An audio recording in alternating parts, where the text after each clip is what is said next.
Shafiqur Rahman MP.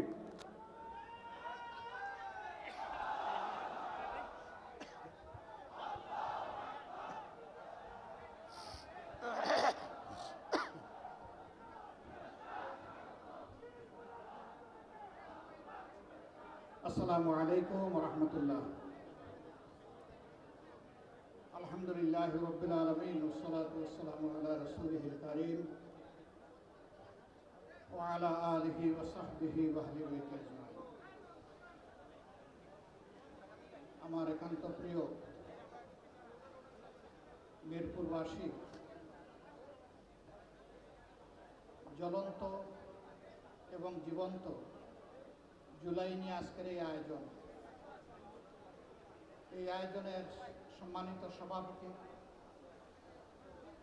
বিশেষ অতিথিবৃন্দ, নেতৃবৃন্দ, একান্ত প্রিয় মিরপুরবাসী, সাংবাদিক বন্ধুগণ, বিশেষ করে এই এলাকার ব্যবসায়ী ভাইয়েরা,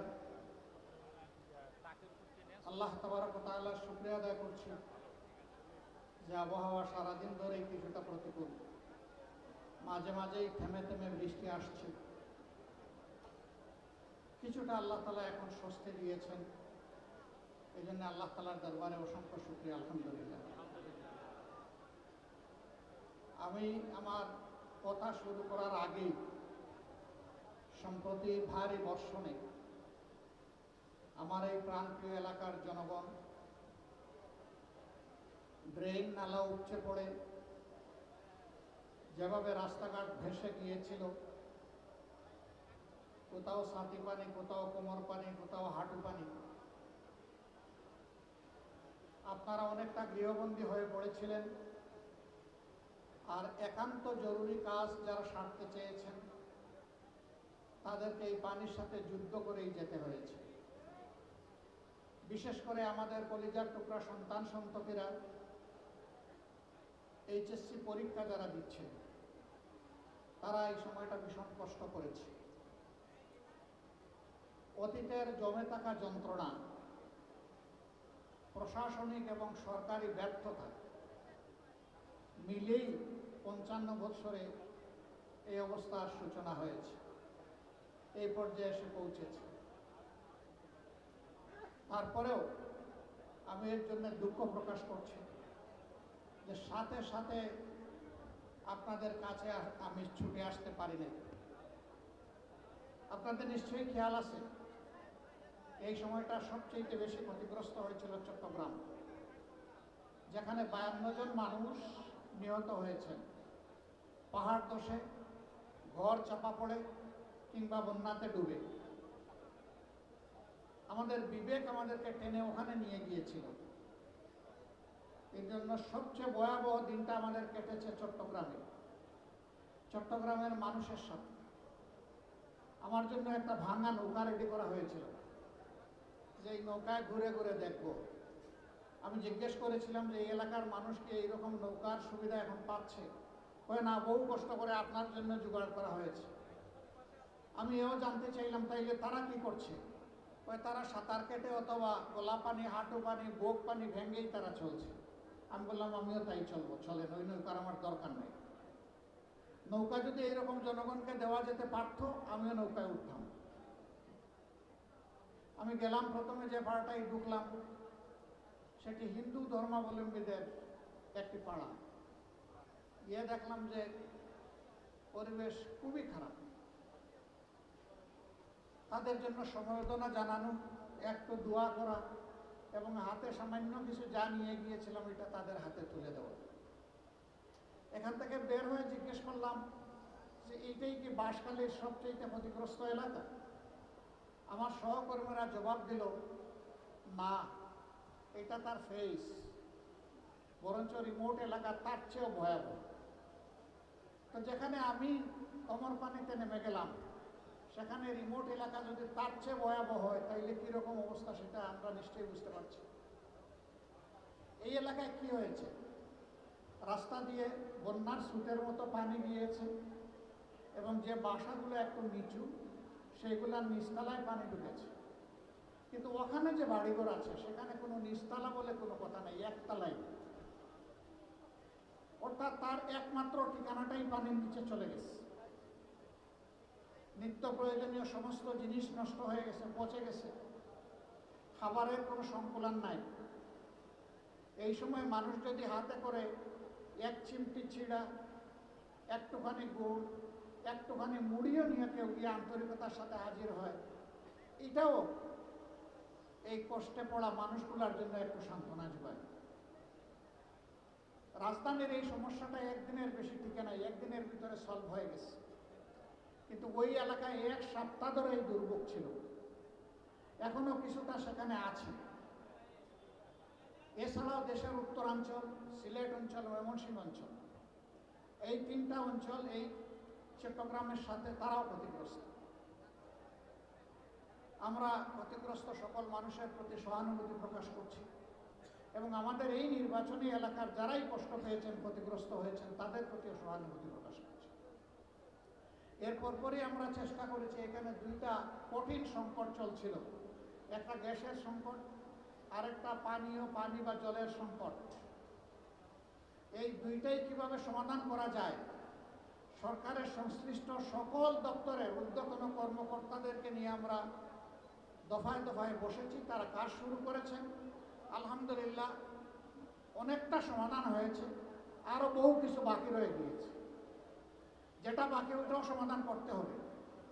তবে সবাইকে আমি একটু ধৈর্য ধরার অনুরোধ জানাবো। আমরা যখন হাত দিয়েছি, ইনশাআল্লাহ আমরা এটার সমাধান করেই গড়ে ফিরবো ইনশাআল্লাহ।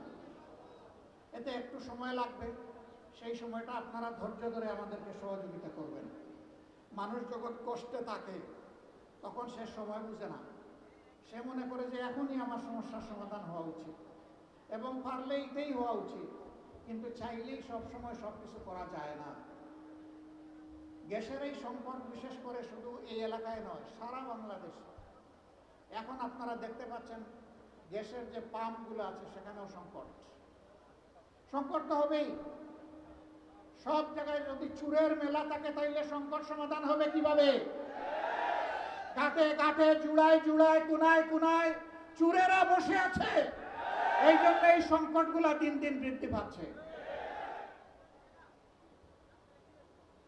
বৈধ লাইন যে নিয়েছে সে গ্যাস পায় না, আবার বাঁকা পথে চুরি করে যে লাইন নিয়েছে ও ঠিকই গ্যাস পায়। ওখানে গ্যাস যায় কিভাবে? সবাই গ্যাস পাওক, আমাদের অসুবিধা নাই, আমরা এটাই চাই, সকল নাগরিকের এটা পাওয়ার অধিকার আছে, কিন্তু সেইটা বৈধভাবে যেতে হবে। সেটা চুরি করে কেন? এই চোরদেরকে সাহায্য করে কারা? কেউ না কেউ এর পিছনে এই চোরদেরকে সহায়তা করে। গডফাদাররা আছে জায়গায় জায়গায়। সম্মানিত ভাইরা, একটুখানি রাস্তা, তারপরে আমাদের হকার ভাইয়েরা সেখানে দোকান বসায় রেখেছে। কেন তাদেরকে এইখানে বসতে হবে? হ্যাঁ, তাদের রুজি রোজগারের অবশ্যই প্রয়োজন আছে, তাদেরকে সম্মানজনক জায়গা তৈরি করে দেয়া হচ্ছে না কেন? চলাচলের রাস্তা কেন তাদের হাতে তুলে দেওয়া হয়েছে? কে তুলে দিয়েছে? দাগ কেটে কেটে কে ওদের কাছে এগুলা বিক্রি করে? আপনারা সব জানেন না এগুলা? অবশ্যই জানেন। এটা নিরসন করার দায়িত্ব সরকারের।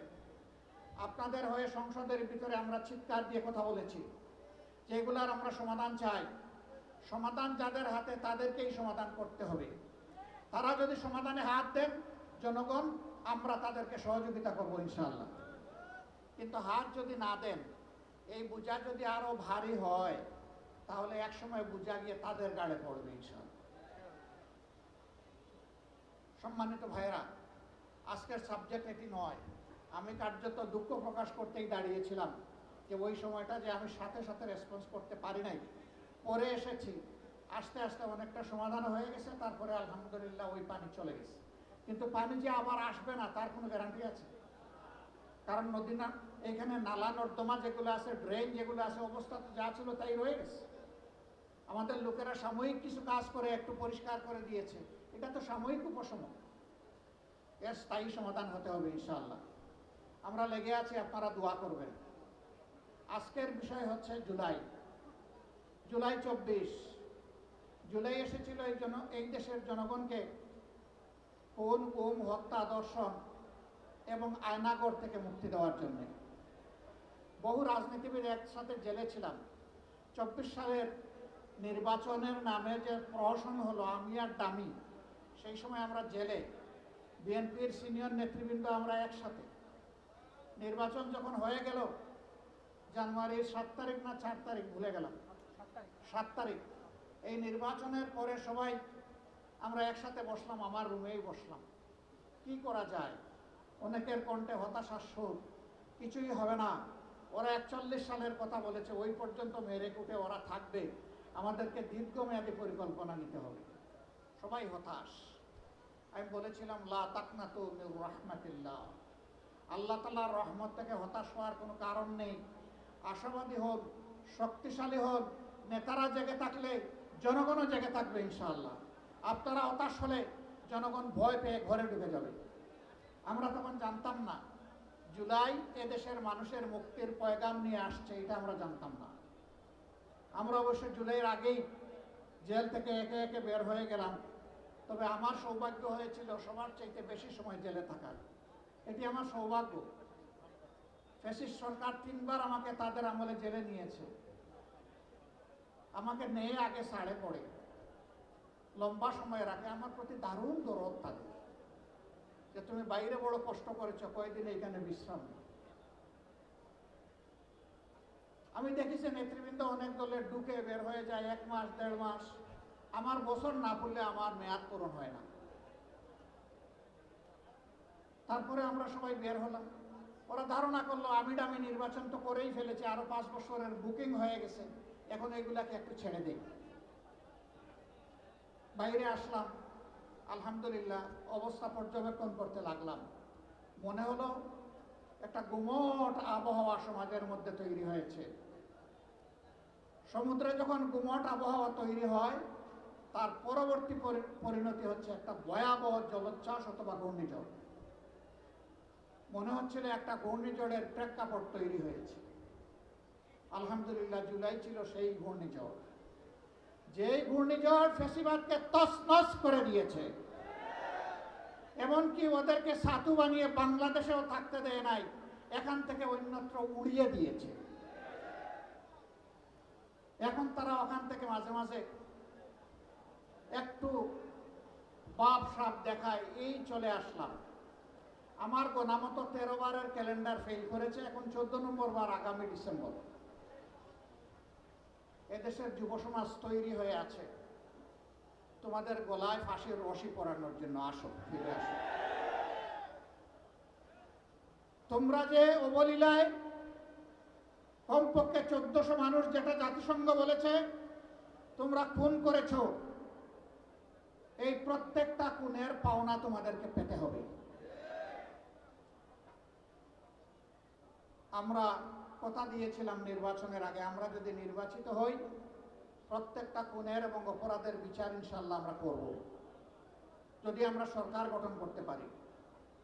এই কথা বর্তমান সরকারি দলও বলেছিল। আল্লাহর ইচ্ছা আমরা যে কোনো কারণেই হোক ক্ষমতায় আসি নাই, বা আমাদেরকে আসতে দেওয়া হয় নাই। এখন যারা ক্ষমতায় আছেন, এখন তাদের দায়িত্ব এই খুনের বিচার করা। আমার একটু আগে ঢাকা মহানগরী উত্তরের সম্মানিত আমির জননেতা সেলিম উদ্দিন বলে গেছেন, বিচার এখন দৃশ্যমান নয়, বিচার আস্তে আস্তে হারিয়ে যাচ্ছে। আমরা সরকারি দলকে, সরকারকে অনুরোধ করব, মেহেরবানি করে জুলাইয়ের কৃতজ্ঞতা আদায় করতে শিখুন। যাদের কারণে আজকের সংসদ, আজকের সরকার, আজকের বিরোধী দল, তাদেরকে অগ্রাহ্য অপমান করবেন না। তাদের আত্মা অভিশাপ দেবে, এবং শহীদদের আত্মা যদি অভিশাপ দেয় কেউ শান্তিতে থাকতে পারবেন না। অতএব বিচারটা করুন, বিচারের দিকে মনোযোগ দিন। আপনাদেরও তো বহু সহকর্মী খুন হয়েছে, গুম হয়েছে, লাঞ্ছিত হয়েছে, ঘরবাড়ি ছাড়া হয়েছে, দফায় দফায় জেলে গিয়েছে। অন্তত নিজেদের কর্মীদের মুখের দিকে তাকাইয়া এবং গুম হওয়া পরিবারের সদস্যদের মুখের দিকে তাকাইয়া আল্লাহর দুহাই দিয়ে বলি বিচারটা করুন। ভাই ও বোনেরা, আমি আসার আগে দুইজন শহীদ পিতা এবং একজন শহীদের সন্তান এখানে বক্তব্য রেখেছেন। আপনারা তাদের বক্তব্য শুনেছেন, আমিও শুনেছি। শুনেই বসে বসে আমরা শুনছি তাদের আহাজারি মহান আল্লাহ রাব্বুল আলামিনের কাছে পৌঁছে গেছে। যে জাতি শহীদদেরকে সম্মানিত করে, তার যোদ্ধাদেরকে সম্মানিত করে, সেই জাতিকে আল্লাহ সম্মানিত করেন। আর যেই জাতি সম্মান করতে জানে না, আল্লাহ তাদেরকে অপদস্থ করে। আমরা কারো কারণে অপদস্থ হতে চাই না। আমরা আল্লাহ তাআলার রহমত ভিক্ষা চাই। শহীদদের শুধু বিচার করলে হবে না, শহীদদেরকে সোনার অক্ষরে স্মরণ করার ব্যবস্থা করতে হবে। পাঠ্যপুস্তক, ইতিহাস সব জায়গায় সম্মানের সাথে তাদের যথাযথ অবদান তুলে ধরতে হবে। রাষ্ট্রীয় সম্মানে তাদেরকে ভূষিত করতে হবে, খেতাবে তাদেরকে ভূষিত করতে হবে। যারা আহত পঙ্গু হয়েছে তারা জীবন্ত শহীদ, চোখ নাই, হাত নাই, পা নাই, এলিজারব মেটালিক একটা বোঝা নিয়ে তারা ঘুরছে। শরীরের ভিতরে অসংখ্য পিলেট, বুলেট, কারো ঘাড়ে, কারো পিঠে, কারো মেরুদণ্ডে, কারো হাতে, কারো পায়ে। রাত্রে একটু শান্তিতে ঘুমাতে পারে না, অকেজ হয়ে গিয়েছে, রুজি রোজগার করতে পারে না। তাদের যথাযথ তালিকা তৈরি করে তাদেরকে সম্মান দেখাতে হবে, সম্মানজনকভাবে বেঁচে থাকার সুযোগ করে দিতে হবে। তাদের চিকিৎসার জন্য সরকারকে এককভাবে দায়িত্ব নিতে হবে। ব্যাংককের হাসপাতালে দেখতে গিয়েছিলাম, তাদের মুখের দিকে তাকানো যায় না। এই এলাকার একজন, তিনি মেরুদণ্ডে গুলিবিদ্ধ হয়ে বিছানায় পড়ে আছেন, তার কোনো চেতন নাই। তার হাতে চিমটা দিয়ে দেখলাম, তিনি টের পান না। পায়ে চিমটা দিয়ে দেখলাম, তিনি টের পান না। সেখানকার ডাক্তাররা বলেছে তিনি জীবনে আর উঠে বসতে পারবেন না। যে কয়েকদিন হায়াত আছে তাকে বিছানায় কাটাতে হবে। এরকম একজন দুইজন নয়, এরকম শত শত পঙ্গু যোদ্ধা। তাদের প্রতি এই জাতির ঋণী, এই ঋণ এই জাতিকে পরিশোধ করতে হবে ইনশাআল্লাহ। কেমনে করবেন? দেশের 70% মানুষ তারা গণভোটে হা বলল। ইলেকশনের আগে বর্তমান প্রধানমন্ত্রী বললেন গণভোটে ভোট দিন এবং হাতে ভোট দিন। আমরাও বললাম গণভোটে ভোট দিন, হাতে ভোট দিন। ইলেকশন হলো, এখন তারা বলেন গণভোট অবৈধ। আরে ভাই, গণভোট যদি অবৈধ হয় তাহলে সংসদ নির্বাচনটা বৈধ হয় কিভাবে? কি চমৎকার যুক্তি! একই ডেক্সিতে গুস্ত পাকানো হয়েছে, গুস্তের ঝুল হলো হারাম আর গুস্ত হইল হালাল। কি আশ্চর্য ব্যাপার! হারাম হলে তো দুটি হারাম, হালাল হলে দুটি হালাল। যদি গণভোট হারাম হয় তাইলে সংসদ নির্বাচনও হারাম। আর সংসদ নির্বাচন হারাম হলে এখন দেশে কোনো সরকার নাই। আগে যারা ছিল এরা পালায়ে গেছে, আর এখন যারা আছেন তারা তাদের বক্তব্য অনুযায়ী বৈধ নয়। তাহলে দেশটার কি হবে? হ্যাঁ, doctrine of necessity and will of the people বলে যে কথা আছে, যে এটা হচ্ছে সংবিধানের উপরে এর পজিশন। ওই বৈধতার বেলায় ইন্টারিম গভর্নমেন্ট হয়েছে, এরপরে নির্বাচন দুটো হয়েছে। ওই নির্বাচনের শপথ দুইটা নেওয়ার কথা আমরা নিয়েছি, ওনারা একটা নিয়েছে। আমরা সরকারকে অনুরোধ করব, মেহরবানি করে জনগণের রায়কে অপমান করবেন না।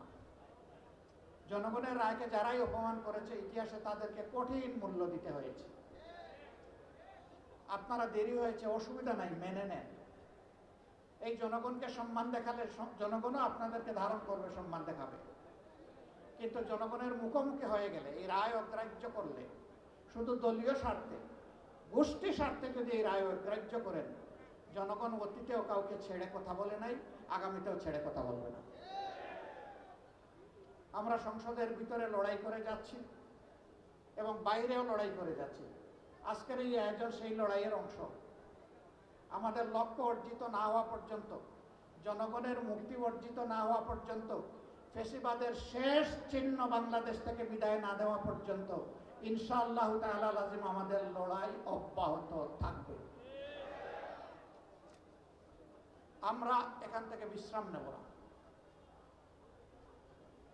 এই মিরপুরের বিভিন্ন রাস্তা আছে, স্থাপনা আছে। মিরপুরে যারা 16 তারিখ প্রতিবাদ এবং প্রতিরোধ গড়ে তুলেছিল জুলাইয়ের, 17-18 তারিখ প্রতিবাদ বিক্ষোভে ফেটে পড়েছিল, আহত হয়েছে, গুলি খেয়েছে, শহীদ হয়েছে।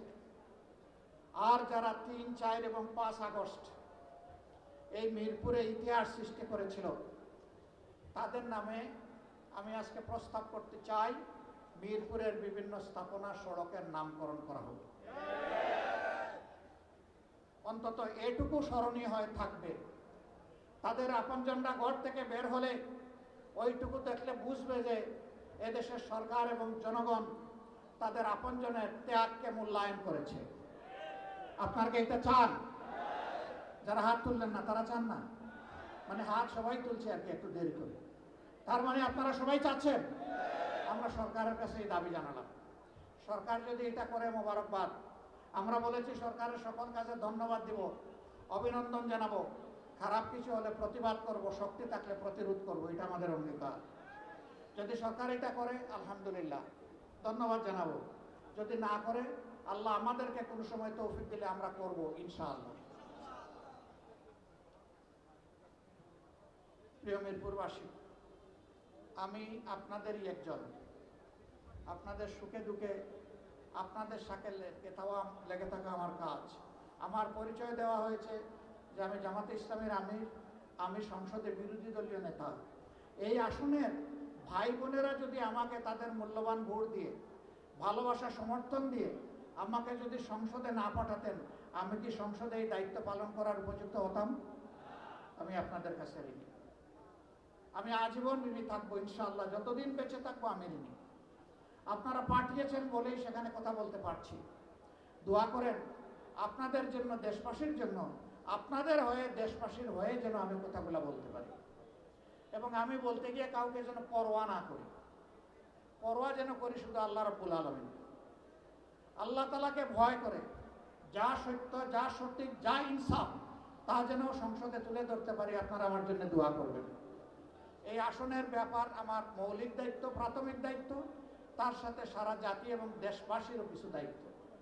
আমি অত শক্তিশালী মানুষ নই, তবে আমার আল্লাহ মহাশক্তিশালী। মহান আল্লাহ যদি আমাকে সাহায্য করেন আমি পারবো, ইনশাআল্লাহ আমি পারবো। আল্লাহ তাআলা আপনাদের সম্মানকে বৃদ্ধি করে দিন। জনগণের ন্যায্য অধিকার আদায়ে অতীতে যেমন যুগে যুগে, বিশেষ করে 24 জুলাই ঐতিহাসিক সাহসী যে যোদ্ধার ভূমিকায় মিরপুরবাসী পালন করেছেন, আরেকবার অভিনন্দন জানিয়ে আপনাদেরকে পরবর্তী যে কোনো পরিবর্তন এবং যদি বিপ্লব অনিবার্য হয়ে ওঠে, তাহলে সেই পরিবর্তন এবং বিপ্লবে লড়াই করার জন্য প্রস্তুত থাকার আহ্বান জানাচ্ছি। আপনারা প্রস্তুত থাকবেন? আমি আছি, আমি আপনাদের পিছনে থাকবো ইনশাআল্লাহ। আপনারা রাজি না? আল্লাহর কসম, আমি বেঁচে থাকলে ইনশাআল্লাহ পিছনে নয়, আপনাদের সামনে থাকবো ইনশাআল্লাহ। আল্লাহ যেন সামনে থেকেই অন্যায়ের প্রতিবাদ আর জনগণের অধিকার আদায়ের তৌফিক আমাদেরকে দান করে। আপনাদের সবাইকে অভিনন্দন, ধন্যবাদ। যারা আসতে পারেন নাই তাদের কাছে আমাদের সালামটুকু পৌঁছাবেন এবং আমরা ইনশাআল্লাহ দেশ এবং জনগণের কল্যাণে আর মুক্তির লড়াইয়ে একসাথেই আমরা কাজ করব। আল্লাহ হাফেজ। বাংলাদেশ জিন্দাবাদ।